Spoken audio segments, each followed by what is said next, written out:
Hi, everybody, and welcome to our module on transcription.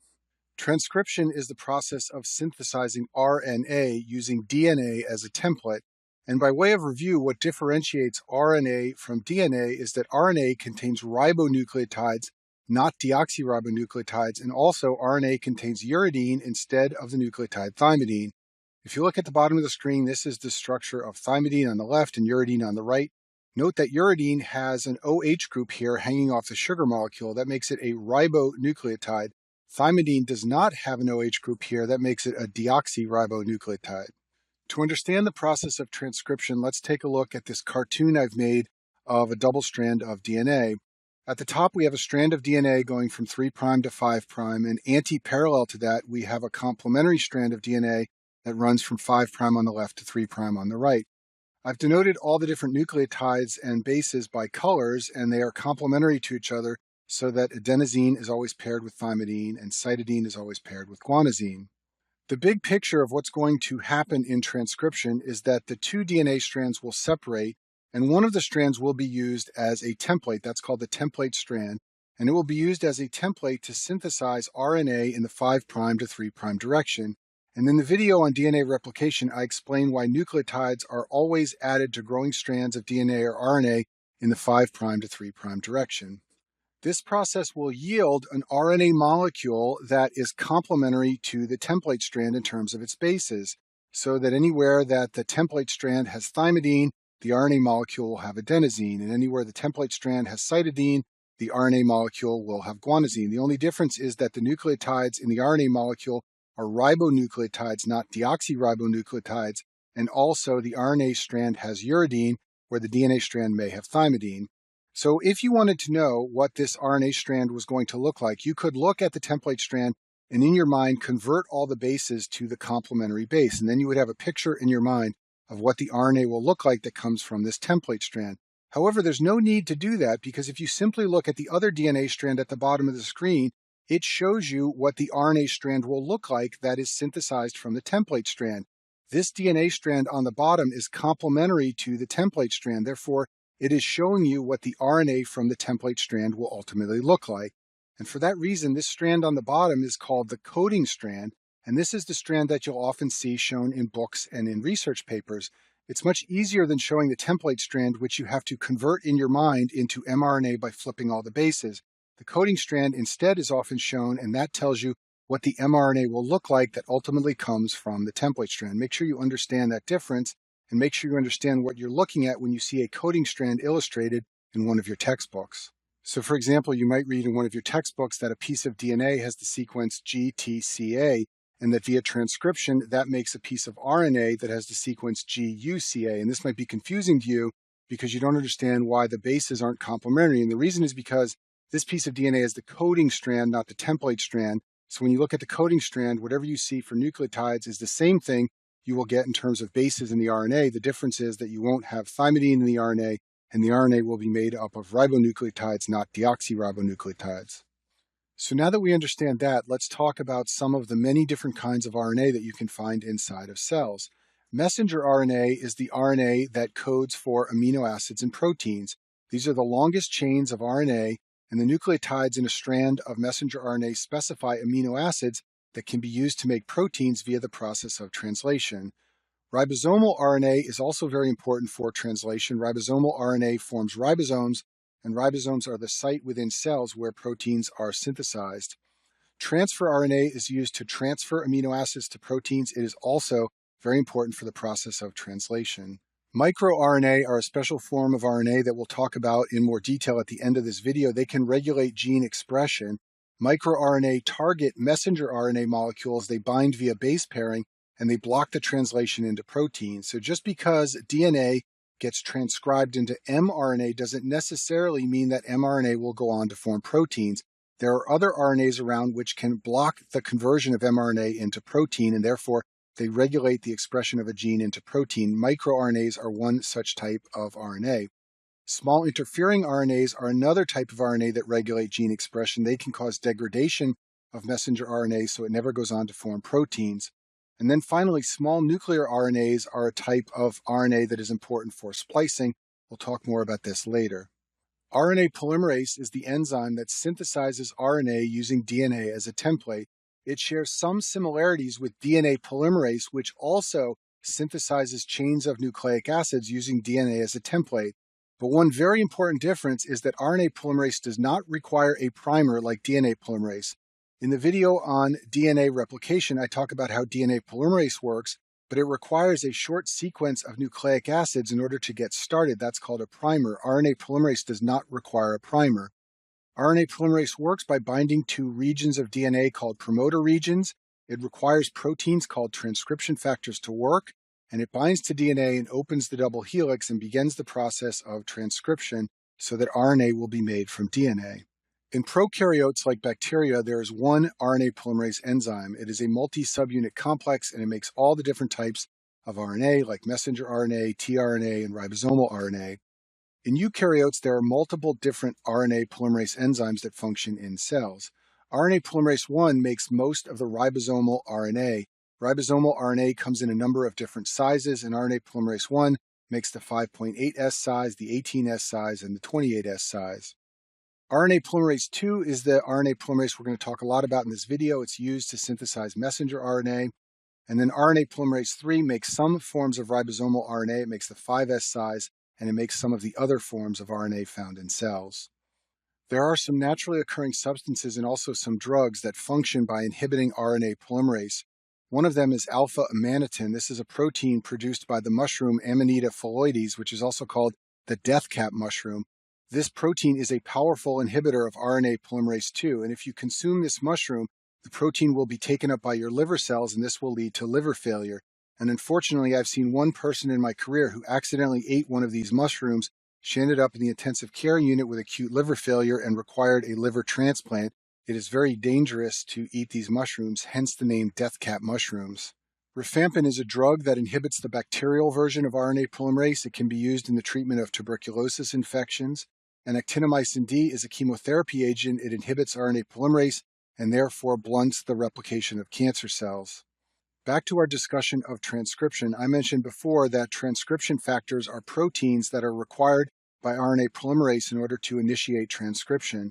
In prokaryotes or bacteria, there is a single transcription factor called protein factor or sigma factor. Eukaryotes have multiple different transcription factors. Many of these bind to RNA polymerase 2, the RNA polymerase used to synthesize messenger RNA, and they have names that begin with TF for transcription factor like TF2D, TF2B, and TF2E.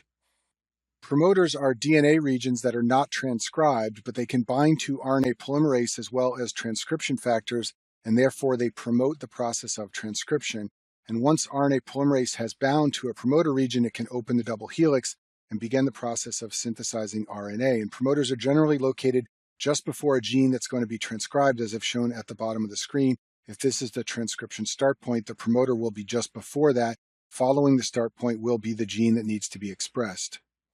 There are a number of promoters that have been described. The Tata box is one of the famous ones. It's a very common eukaryotic promoter.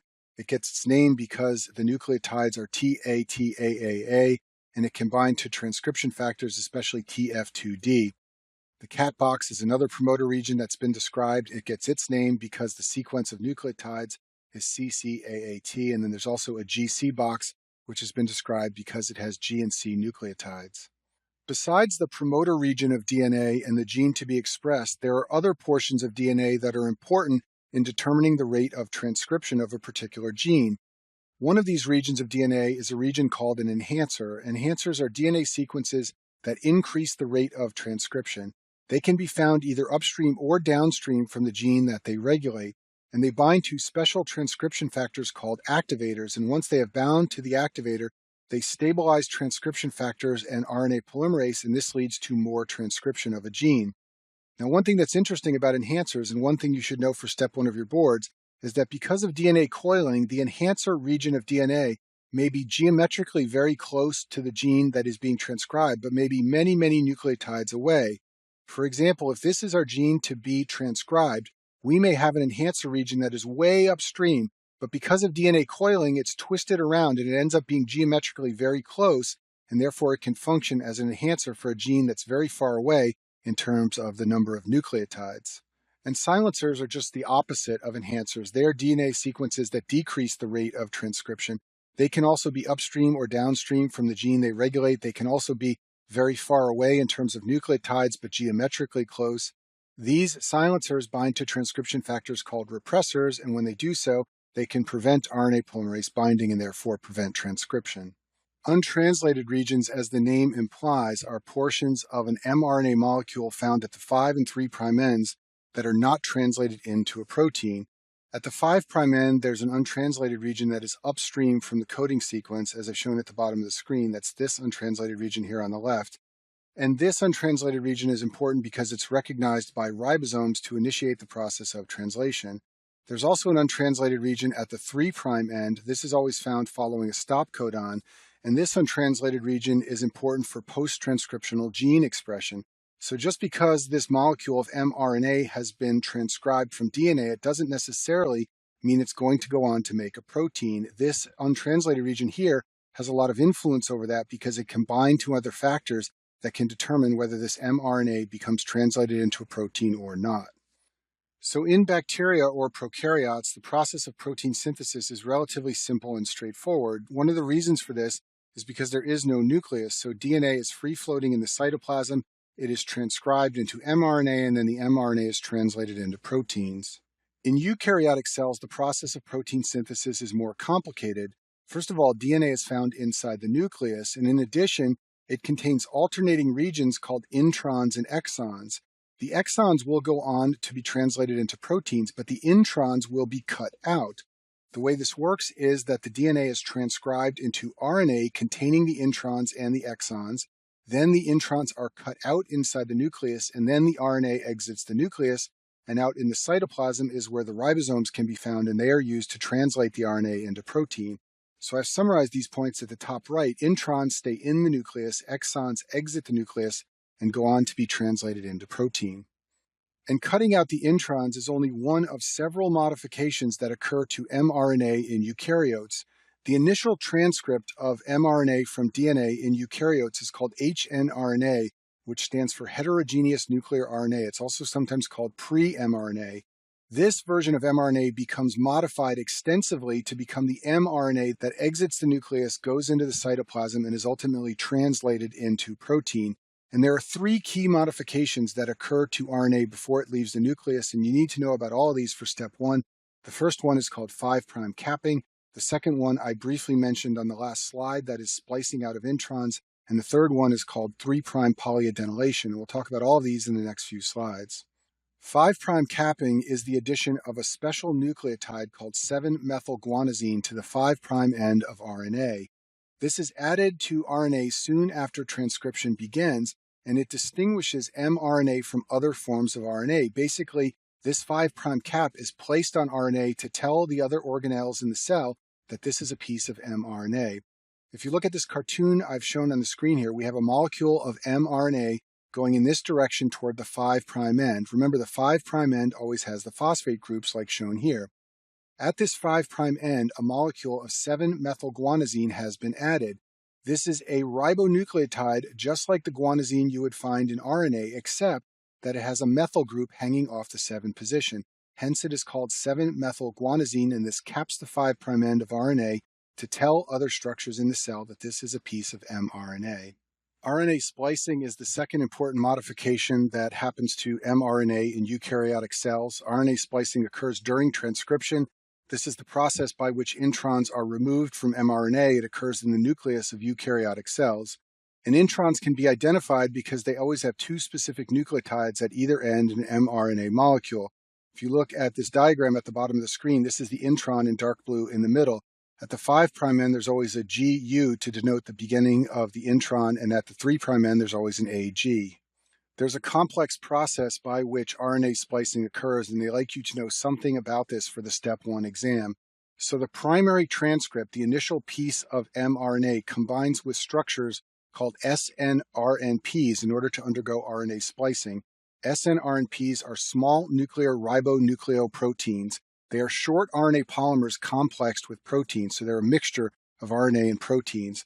And the RNA in these snRNPs has a high content of uridine, so they are sometimes referred to as uRNAs. You will read in your textbook that snRNPs have lots of uRNA. And there are 5 different subtypes of uRNAs that have been identified: U1, 2, U4, U5, and U6. When the snRNPs and the mRNA bind together, the entire structure is called a spliceosome. At this point, a loop of mRNA containing the intron will be formed. This loop is called a lariat.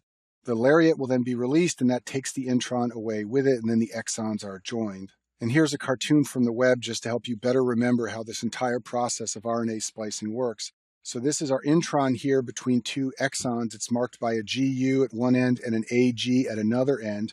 The lariat forms here by releasing the GU end, and then the lariat is removed, and the 2 exons are brought together, and the lariat is left to go away free and take the intron with it. In some connective tissue disorders, antibodies form against elements of the spliceosome, and I just want to briefly review those here. In the immunology section in the video on lupus, I talk about anti-Smith antibodies. These are antibodies against proteins in the snRNPs, and you can see elevated levels of anti-Smith antibodies in patients who have lupus. Anti-RNP antibodies are antibodies against proteins associated with the U1 RNA, and these antibodies are strongly associated with a rare autoimmune condition called mixed connective tissue disease. If you ever hear positive U1 RNAs, you should think of this very uncommon disease because these antibodies are so strongly associated with it. You can also see elevated levels of anti-RNP or anti-U1 RNA antibodies sometimes in lupus or scleroderma. You might wonder why eukaryotic cells have all these introns and exons, and the reason is because it allows many different proteins to be made from the same gene. For example, if you have a piece of DNA in a gene that has exons 1 through 10, you could synthesize one protein by combining exons 1, 3, and 7, and a second protein by combining exons 2, 5, and 10. Thus, from the same gene, the same genetic material, you have made 2 different proteins, and this is what allows eukaryotic cells to be more advanced and high-functioning than prokaryotes. And here's a cartoon from the web just to make this even more clear. We have a gene, a piece of DNA with 5 exons, each denoted by a different color. That is used to transcribe a piece of messenger RNA that also contains the 5 exons. Via alternative splicing, however, we can make protein A by combining all 5 exons. We can make protein B by combining exons 1, 2, 4, and 5. And we can make protein C by combining exons 1, 2, 3, and 5. So as you can see, one gene, one piece of DNA used to make one piece of messenger RNA, but then alternative splicing used to generate multiple different proteins. Splicing errors have been described in some disease states. A mutation can lead to a loss of an exon, a retention of an intron that should be cut out, or incorrect joining of introns instead of cutting them out. In beta thalassemia, there are a number of genetic mutations that have been described, and some of them involve the splice sites. And in certain cancers, many splice site mutations and other errors have been described. The final modification that occurs in eukaryotic mRNA is called 3' polyadenylation. This modification occurs at the termination of mRNA transcription. In other words, it happens when the cell is done transcribing the gene into mRNA. The trigger for this to occur is a specific sequence of DNA and RNA nucleotides. If you look at the bottom of the screen, I've showed the coding strand of a piece of DNA. This will code for a piece of mRNA that has an AAU-AAA sequence. This sequence is called the polyadenylation signal because it's the signal for the gene to stop transcribing and to add a series of adenosine nucleotides called a poly-A tail to the piece of mRNA. So what this means is at the end of a gene that is being transcribed, you will usually find AAU-AAA, the polyadenylation sequence, followed by 10 to 30 nucleotides and then a CA. And I've shown this at the bottom of the screen here to help you remember. When this sequence shown at the bottom of the screen is encountered in a piece of RNA, that triggers the process of 3' polyadenylation.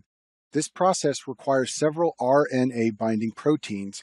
One of them is called CSF, which stands for cleavage and polyadenylation specificity factor. This is what binds to the polyadenylation sequence AAU-AAA. Another important RNA binding protein is called CSTF, or cleavage stimulation factor. This binds to the CA sequence that is also always found at the end of genes. And binding of these 2 factors leads to termination of DNA transcription. Once DNA transcription has ceased, the enzyme poly-A polymerase comes in and adds about 200 adenosine nucleotides to the 3' end of mRNA. This is called a poly-A tail, and this process is called 3' polyadenylation. Poly-A polymerase uses no template. It just pulls adenosine nucleotides and adds them to the end of the mRNA molecule. It also lops off a bit of the mRNA molecule, and what you're left with is what I have shown down at the bottom of the screen. You've got that polyadenylation signal followed by a short stretch of nucleotides followed by a poly-A tail at the 3' end of the mRNA molecule. So now that we've gone through all the elements of transcription, let's go over this summary slide and it should all make sense to you. So at the top of the screen, I've shown a DNA coding strand. We have the 5' end on the left side of the screen, the 3' end on the right. We start with the promoter region, which has the cat box and the tata box, followed by the transcription start point. We then have a series of exons and introns which end in the polyadenylation signal that will signal the end of transcription.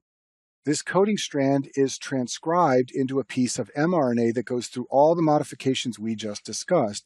So it's got the cap at the 5' end, it's got the poly-A tail at the 3' end, and all the introns have been spliced out to form a piece of mRNA. That can now go to the cytoplasm to begin the process of translation into a protein.